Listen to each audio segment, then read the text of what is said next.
Hello ladies, we're so excited about our women's event on February 5th, 7 p.m. right here at Grace New Hope. We have a guest speaker, Jody Hoffman, along with our 4 wonderful women here at our church. So why wait until February 5th, we thought? Why not kick off this event right now, beginning today? We are beginning our event with our guest speaker, Kim Dixon, who is going to share about God's forgiveness in her life. Kim is a mother of 3 and a grandmother of 4 and has been married to Jeff for over 20 years. They are local business owners. So sit back and take some time and soak in to hear about God's forgiveness. Hi, thank you for letting me share my story today. I just want to kind of walk you through how my life started out and how I ended up where I did. One of the things I'd like to say is I grew up in a great home. My parents got plugged into church when I was a young girl, and I'm from Georgia, so it was a local church, and we started going as a family and started doing all the things. And I remember my mom and dad and my brother and I walking down the aisle together to accept Christ as a family and get baptized as a family. And it was, it was just what we did. I mean, I was brought up, more Baptist, and that's just kind of like what we did. And so I just went through my whole life in my teenage years, just kind of living life and thinking, oh, I'm good. I'm saved. I'm good. I said the prayer. Me and my family all did it together. And so, but then there comes a time where you grow up and you become a teenager and then a young adult, and you start making decisions that aren't Christ-like decisions, and the struggles, and never really owning my salvation and thinking, and I questioned it for years. I questioned how could someone that said they got saved and brought up in church get to a point of, why would I make bad choice? How could I make, there's kind of like every day we go through life and we mess up, but I was making serious life choices that was horrible. In my mind, they were horrible. No one ever talked about it. And so just struggles with life, I think, going out, experimenting with just trying to live my own life and just trying to make it. And in my heart thinking, I was saved, I'm good. I got to the point in my life that one day I had had enough. I was so tired of my lifestyle and the choices that I've made, constantly questioning where I was, as a believer, and really hating myself and hating who I saw in the mirror. The 2 abortions that I had just was something that plagued my thought life. I mean, my thought life, it was crippling to me. 27 years old and had gotten to the point of just hated who I saw in the mirror, hated myself, and just was at the bottom point of my life. And I went to church one day and sat on the back of the pew. And the message was for me that day.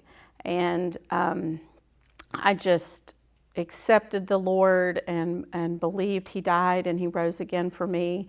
And I thought, great, I'm saved. But for the next several years, about 12 years of that, I struggled with just different things. Just my thought life was terrible. Shame, just not feeling worthy. And a lot of this, was stemming from my previous 2 abortions that I had early on in my 20s. And so I just struggled with this. I struggled with not talking about it, and never really heard anyone else talk about that they had had an abortion. And the generation that I came from was sweep everything under the rug and we won't ever speak of it again. And I realized from doing that, the struggles that I was having in my Christian walk was me not being able to talk about it and express it. And that was exactly where Satan wanted me. He wanted me in bondage to my thought life and the things I thought about myself. So I was about 40 years old, and I was serving in church. I was volunteering at some crisis pregnancy centers, and one day at the crisis pregnancy center, I was sitting in the back room doing some training, and I was just sitting on the floor, and it was just really good training, nothing graphic or anything like that, but I remember just breaking down, sobbing in that room by myself, and I knew there was much in my heart that needed to be done in my life. So at that point, I reached out to a godly friend of mine, and she suggested I go through some material. It was just a tool that God used in my life called Bondage Breakers. And so I agreed and met at her home one day, and we just walked through this material. And it went back from when I was a little girl, just renouncing, forgiving, and just breaking these spiritual ties that I had had in my life. And I just walked through that process that day. And it got to a point in that booklet that it came to a subject of abortion.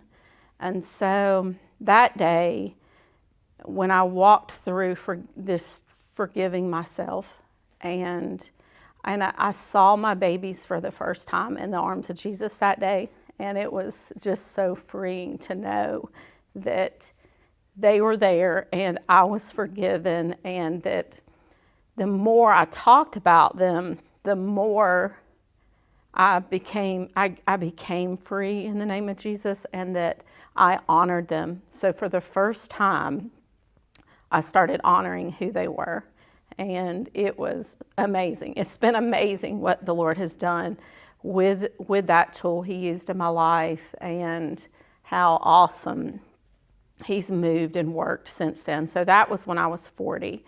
And then, I was able to see through that and through my salvation story how good, like the goodness of God and how good He is.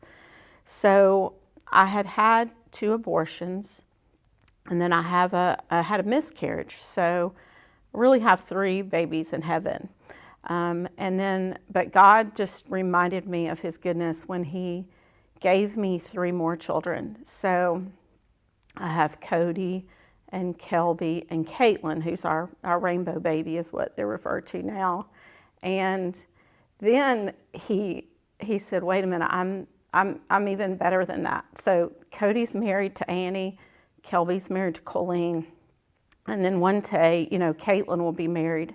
So that's double my children. So then He says, I got a scripture back in 2018. I heard from the Lord, and He was saying that I'm fixing to make dry rivers in your wastelands of your life. So then I started getting grandbabies, and it's just been amazing to see the goodness of God and His forgiveness in spite of me and myself. And He's like, this is how good I am. So I've been really searching the scriptures since all this has taken place. And some of the scriptures the Lord has given me has been amazing. And it comes from Isaiah 43:18 and 19. Forget the former things and do not dwell on the past. I am doing a new thing. Now it springs up. Do you not perceive it? I am making a way in the wilderness and streams in the wasteland. So that was all about the deliverance. And then He blows my mind, and He gave me this. It was Isaiah 44:3-4. For I will pour water on the thirsty land and streams on the dry ground. I will pour out my Spirit on your offspring. So then He's going even further, and He's pouring out His Spirit on my offspring. And my blessing on my descendants. They will spring up like grass in the meadow, like poplar trees by flowing streams. So this is all about the blessing. And I often refer to my grandbabies as my little rivers. So sometimes I'll say, this is my little river, because it's just like the sweetness of God. And so I go on from here to volunteer at a crisis pregnancy center in Athens. I'll be doing that as we're moving out more toward Monroe. On January 22nd, the Georgia Right to Life is having a march in Atlanta. It's a memorial march, and so I will be participating in that. And this will be the first march I've ever done, a memorial march in honor of my 2 children, and really for all the babies that are lost through abortion. Honoring them is every time I'm talking about them, instead of sweeping it under the rug, and from that generation we came from of sweeping it under the rug, and it always being just like no one's ever done it. Because that's what Satan wants. He wants people to believe that they're the only ones that have done this, and that if you don't share your story and you don't share your testimony, then, you know, everyone else thinks that they're alone. And God has proven to me through sharing, women out there have struggled with this and have done this, and that there's forgiveness, and there's so much that God has for us, and, you know, in your individual walk. And Satan will fight that tooth and nail, trying to get you to shut up, sit down, not talk about it, and not go forward with your story. The more and more that I bring light to the situation, and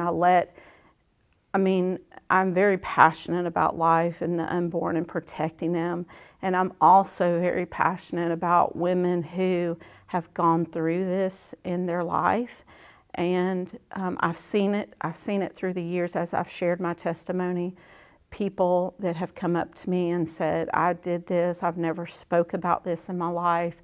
And that is a big passion for me too, that yes, you can do that, but God is so good, and He forgives and He redeems, and He takes us from glory to glory, and that redemption walk, and it's just mind-blowing. And I just thank you for letting me share my story, and letting me honor my babies. I appreciate that. Thank you, Kim, for sharing your story with us. Some of you may have some questions for Kim, so we want you to have the opportunity to do that. You can email your questions to me, anita@gfc.tv, or you can text me your questions, 404-786-0968. We want to give Kim the opportunity to answer these questions at the women's event. We'll see you then.